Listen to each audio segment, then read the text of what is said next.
So I've wanted to do a top 10 DC movies video for quite some time now, but to be completely honest, for a while there weren't 10 movies that I felt I could put on a best of list. However, after some recent releases, I feel like I can put together a list of 10 films that I find quite a bit of enjoyment in. And two things up front. Disclaimer, I haven't seen Constantine or The Losers. From what I've heard, they're both pretty okay. And also, this list might contradict previous top 10 lists I've done, but as I've said before, my opinions can change over time the more times I watch some films, or just the more I think about some films. I just feel like I have to say that to preempt the inevitable comment complaining about this. Also, these are only live-action films. I know that will annoy some people, but a separate video on the DC animated films will be made at some point down the line. Alright then, let's get into it. My number 10 pick was really a battle of the DCEU. Batman v Superman was pretty much out of the running from the start, but choosing between Man of Steel and Suicide Squad was kinda tough. However, after thinking about it for probably way too long, I'll justify my pick like this. Which do I think is a better made film in terms of editing and pacing and cinematography? I would go with Man of Steel. But which one did I personally enjoy watching more, and which one would I rather watch again? Suicide Squad. And so, as this is a subjective list, I'm putting Suicide Squad at number 10. It's definitely a flawed movie, but I found it undeniably really fun. Most of the characters and actors were really engaging to me, even though the editing was pretty bad. Some stylistic choices were pretty interesting, and for me, this is the film that has fleshed out this new DC universe the most. The one that's made me look forward to the future of it the most. If you want to hear more of my thoughts on the film, click here or the link down below to watch my review. Next up, at number 9, is Watchmen. Now this is a really interesting and kind of controversial film. I definitely don't think this is perfect, but there are some elements in here that are absolutely incredible. One, most of the performances are great, some are not, but most of them are. Also, anything to do with Rorschach in this is just great. Rorschach's Journal, October 12th, 1985. Dog carcass in alley this morning. Tire tread on burst stomach. This city's afraid of me. I've seen its true face. 2, the directing and visuals are fantastic. Although Zack Snyder's storytelling isn't the best in my opinion, his movies are always very nice to look at. I don't know, it's kinda hard to explain, but this is a very visually pleasing movie. And 3, there are some really powerful moments and messages in here. There's some dumb stuff, but there are also some really thought-provoking and moving scenes in here. Also, on the whole, for a 3.5-hour film, I found the vast majority of it really entertaining. Clocking in at number 8 is Batman Returns. This is the first of a few Batman films on this list, and I know quite a lot of people don't like this film, but I personally really enjoy it. It's super weird, but it still has tons of good stuff in it. The performances are all around great, especially from the villains. Even though he's not very comic accurate, Danny DeVito is disgusting and pretty scary as the Penguin, and Michelle Pfeiffer kills it as Catwoman. The movie is undeniably silly in a lot of parts, but it's fun. This is something that everyone says when talking about this film, but this is much more of a Tim Burton movie and much less of a Batman movie. And this is where personal opinion comes in. Some people are gonna hate that, some people are gonna enjoy that. Personally, I find this film really entertaining. Even when it's stupid as hell, it's fun to watch. And so it earns a spot on my list. For my number 7, I have Superman 2. Now just up front, to be completely honest, I'm a bit confused about this film, because I saw it a while back, and I'm not sure if I saw the original cut, or the Donner cut, or the Ultimate cut, or whatever. I didn't think there was a significant difference between them, but apparently there kind of is. So sorry, but I'm not entirely sure which specific version of Superman 2 I'm talking about here. However, the version that I did see was pretty good. This movie isn't anything mind-blowing, and it's not as good as the original, but it's a pretty fun time. If there's one thing I'm really gonna remember about this film, it's Zod. That, and Superman somehow erasing Lois Lane's memory with a kiss, but mostly Zod. Terrence Stamp is fantastic as this character, and every time him and his crew's on screen, it's very fun to watch. Also, that action scene towards the end in the city is pretty good. Look, this isn't anything super special, but it's the second best Superman film, and it's a pretty good movie. So especially if you're a Superman fan, give it a shot. Coming in at number 6 is Batman from 1989. This was the first real Batman movie. No disrespect, Adam West, I love your work. I'm just saying this was the first Batman film where it really felt like Batman. It's relatively dark, it has iconic characters, it has a memorable soundtrack, it's awesome for the time. And nowadays, while some stuff doesn't exactly hold up perfectly, most of this is still pretty solid stuff. Michael Keaton seems like an odd choice for Batman / Bruce Wayne, but he's actually really good.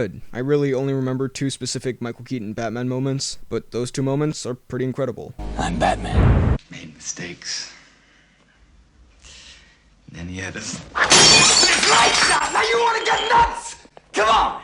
Let's get nuts. Jack Nicholson is also excellent as the Joker. He gives a super memorable performance. That's something I love about the Joker, by the way, at least on film. Whether you love the portrayals or hate them, they're all very distinct from each other and memorable in their own ways. And Nicholson is no exception. Even the parts of this that aren't exactly great, they're not that bad. Like, for example, Batman killing people. It's just so blatant and in your face in these Keaton films that it just becomes amusing at some point. Ultimately, this kicked off my favorite superhero in film in a pretty spectacular way. At number 5, I'm gonna have to go with V for Vendetta. A really weird movie in my opinion, but also a pretty great one. It's not your typical DC movie, but it's still really enjoyable. The character of V is just incredibly entertaining on his own, and it definitely helps that the movie around him is great as well. It has a lot of interesting ideas about the government and the people and that kind of stuff. It has some awesome visuals and emotional scenes. It's just a very well put together film. I don't want to talk about it too much here, because I feel like you'll have a better time with this the less you know about it going in, so I'll just leave it here. There are the occasional kind of stupid moments, but this is overall one of the more thought-provoking DC movies you'll find. Now at number 4, I have the original Superman. This was the first real superhero movie. Again, I'm sorry, Adam West. And in that sense, it kind of kicked off all of these other films I've talked about. Without this, the movie landscape would look extremely different today. And thankfully, the starting off point for the genre was pretty great. Really great, actually. I mean, everyone's seen this film, so there's not much to say. The music and performances are exceptional. The visual effects for the time are really impressive.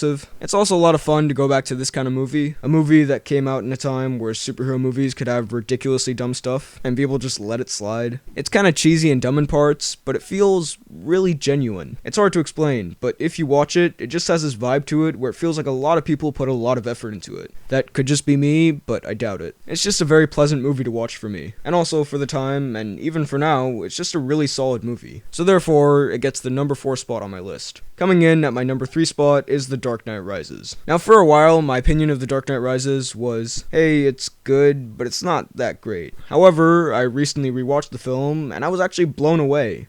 This film is amazing. Yes, there are a couple things that don't make sense, and yes, the pacing isn't very good. And a film so poorly paced, it moves slow for 2 hours, then randomly zooms through 3 months of time without telling the audience. But besides that, this is almost flawless for me. Tom Hardy plays a great villain in Bane. Granted, his voice is kinda dumb. Peace has cost you your strength. Victory has defeated you. But at least that shows some consistency in this trilogy's characters. Swear to me! Also, even if it is kinda dumb, it's a lot of fun to do impressions of. Hit me with the sick Bane impression. You think darkness is our ally, but you've merely adopted it. I was born in it. Mr. Wayne! It's so good, yet it's so terrible.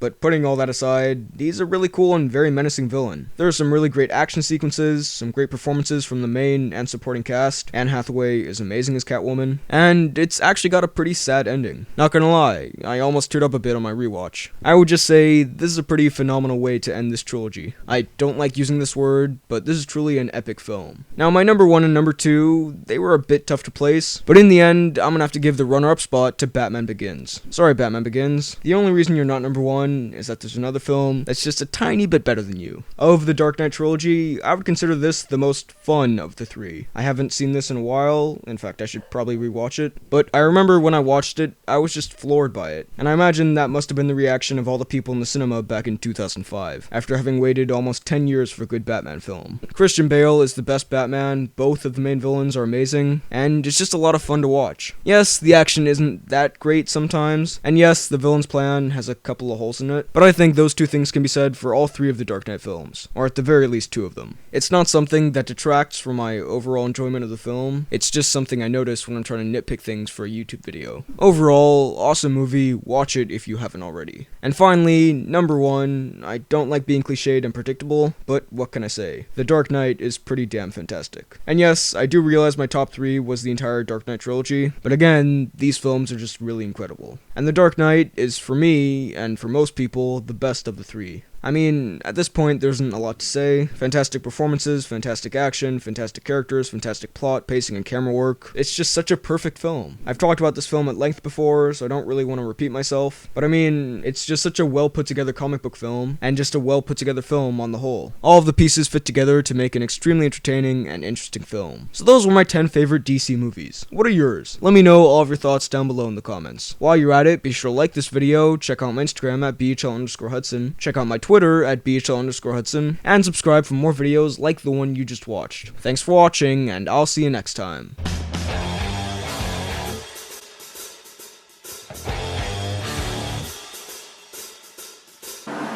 We're not doing anything weird. YouTube money!